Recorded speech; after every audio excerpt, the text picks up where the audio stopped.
Independent living can be the biggest challenge facing young adults. Finding a stable, satisfying job while maintaining your own place are the keystones on the journey to adulthood. No one said it was going to be easy. Many young people are staying in school longer, delaying the start of their working careers. Others are staying at home longer, depending longer on their parents. This increased economic dependence on the family can be bad news for young people and their parents. There's a certain kind of cushiness that you can get while living at your parents' home, which is the food is made for you, the expenses are paid for you. If your car needs repairs, maybe your parents are kind of throwing the money toward that.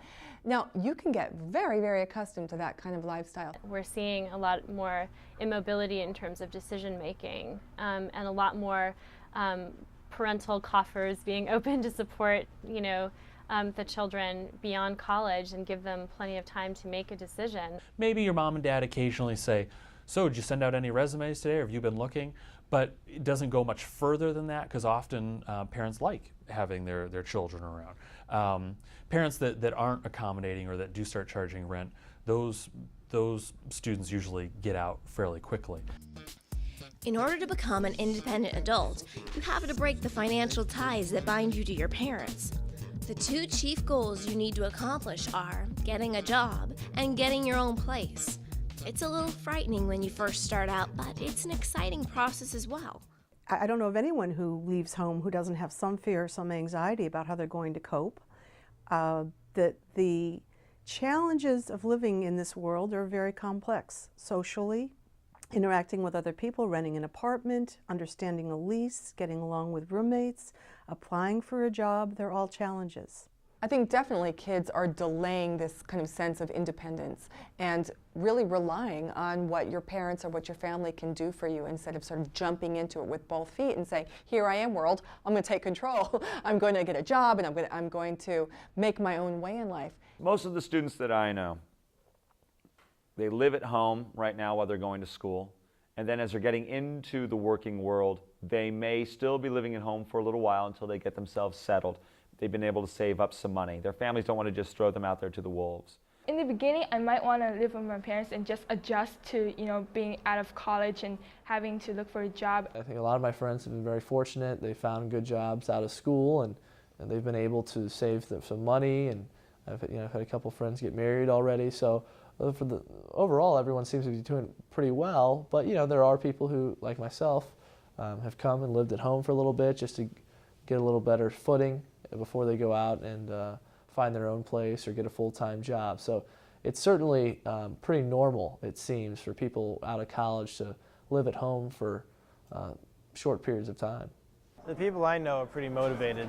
They don't want to go live with their parents or have to go be supported. They want to get out on their own and get a good job in a city where they want to live. I think that people definitely mature at different rates, and some people are not ready. They need a little extra time to play around after college. It is now the norm for young people to hang on and stay around with your parents for a while, instead of really jumping into life as a full adult. Well, certainly in many cases, your parents love you, they want you around, and they may be saying, oh, stick around for as long as possible, we love you, we want to take care of you. But there may be a time that you eventually have to say, enough is enough. I need to go out and make it on my own. And that is extremely important, and it's an extremely exciting thing to do.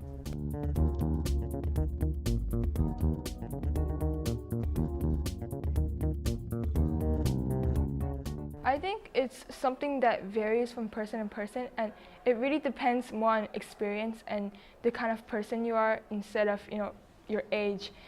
When you turn 21, it doesn't mean that, it means you're an adult legally, but then there are also other things that determine whether you're really an adult or not, Like some students, they're younger and they've gone through really difficult times that make them more mature than others. Mostly when you have no one else making the decisions for you.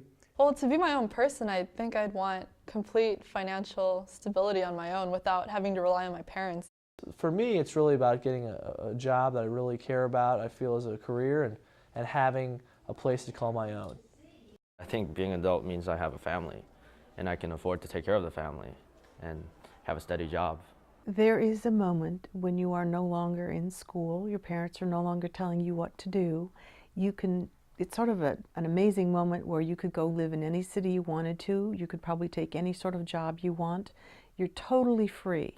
And it's often a moment of sheer terror because you are really writing the script for your life.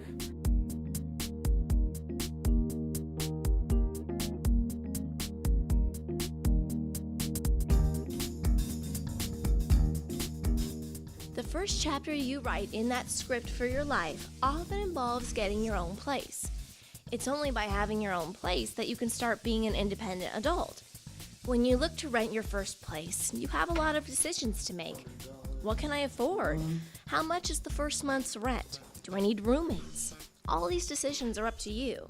Get the best place that you can, but don't have a payment that's going to be more than you can handle every month, not leaving you enough for other things like food, gas for your car if you have one, things like that. If you're trying to make it work, you have choices. You can go into maybe a neighborhood that's a little less trendy, a little less desirable. You could have roommates. You get a smaller place, save a little there. You may have to save more than a little because there are other expenses with renting that you might not have considered. You may have to deposit a first month's and a last month's rent with your landlord. You may also be required to put down a damage deposit.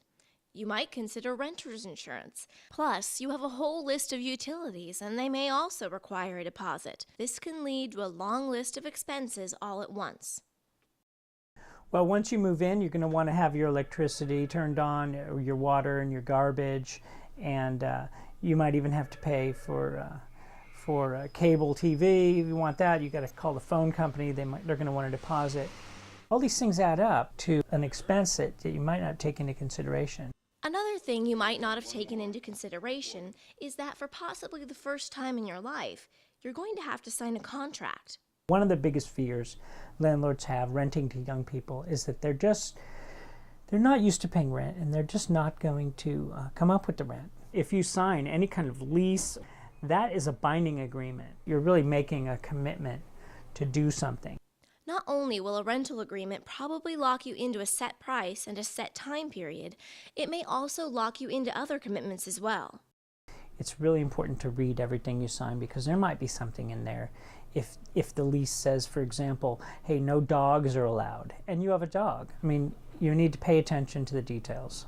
It's important for young adults to know what they're getting into. If you sign a lease, you may be responsible for the actions of your roommates as well. But you're looking for a roommate, you want to look at them as, is this person someone I can live with? But not only that, do I think based on their employment and their situations in life, can they pay the rent? Are they going to pay the rent? Your landlord's not going to really enjoy hearing a story about how your roommate just kind of disappeared. They're going to want you to pay the rent.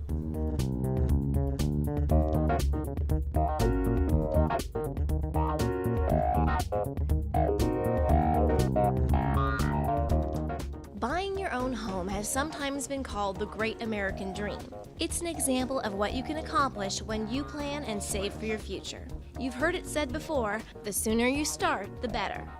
After I got my first full-time job, I really was looking at, buying my own place as opposed to renting, just because I felt like with buying, at least I'd be making an investment, and there are mortgage brokers out there that can help you with first-time loans and for first-time home buyers. So really, that was the first step, is figuring out renting versus buying and the pros and cons with that.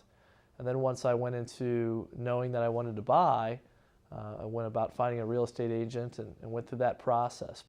They asked for a lot of verification on financial information, wanted to see my contract letter from the school that I'm teaching at, and wanted to see what kind of assets I had, what kind of student loans I was bringing into the situation. And so a lot of just paperwork and them running numbers on whether I guess I would be a good person for them to loan me the money. The funny thing is I'm still working on moving into my place now, just because buying the place is one thing, but now I have the furniture and the utilities along with the mortgage payment. So it's a lot more than you think of right from the start.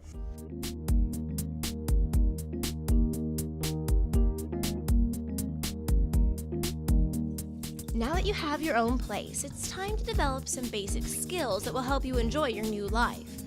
These skills may be basic, but they're crucial toward becoming an independent adult. You know, I can't cook. I'm not a really good cook, so I'm worried about how, you know, I'll do the day-to-day things. Doing the dishes and doing my laundry and managing paperwork.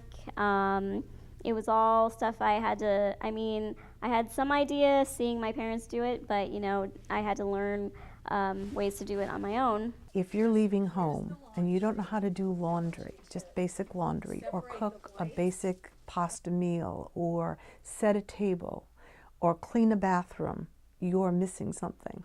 You can learn these basic life skills before you get your own place, when you're living at home.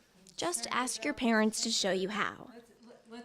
Hang out in the kitchen with your parent and learn how to make a basic dinner, or learn how to iron a shirt, or do laundry. If you haven't been taught, make it your own business to go learn how to do those basic life skills. Some of these basic life skills include cooking, cleaning, how to take care of a car, and basic budgeting.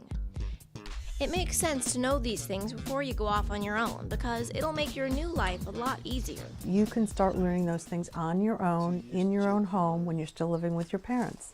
And if they haven't taught you, ask them to teach you. You can have your own motivation to learn so that when you do leave home, you know how to handle basic life skills.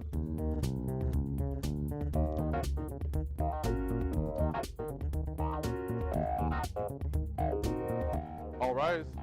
Department 33 is again in session. Becoming an adult also has a legal definition that spells out the privileges and responsibilities of being an adult. When you are legally an adult, you can sign a contract. You can sue or be sued. You can make out a will or receive an inheritance and spend it any way you want. You can buy or sell a home and get a mortgage on your own. You can go to a hospital and receive medical treatment without parental consent. These are just some of the privileges and responsibilities of being legally adult. When you become legally an adult, you are viewed as being responsible for your actions. As we've seen, this may mean a major purchase like a house or a car, or it may start with a small contract you hardly notice, like the one for your cell phone.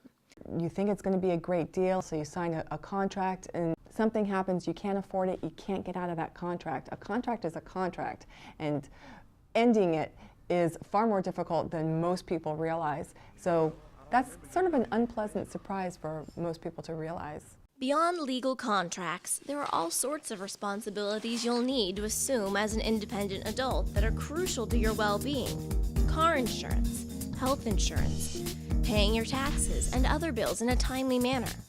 And beyond monthly expenses, putting aside savings for emergencies, special purchases, and retirement. Being an adult means paying your bills on time, taking responsibility for all of your financial actions. It means saying no to yourself sometimes. It means saying no to your friends sometimes. It means getting credit and using it responsibly, opening up those accounts, adding money into your savings account, saving for future expenses. Ultimately, you'll be saving for your retirement. There are other areas besides money where you really have to act like an adult. In a legal system that sees you as an adult, mess up here, and you may jeopardize your entire future. It is a serious event, according to the law, to turn 18, because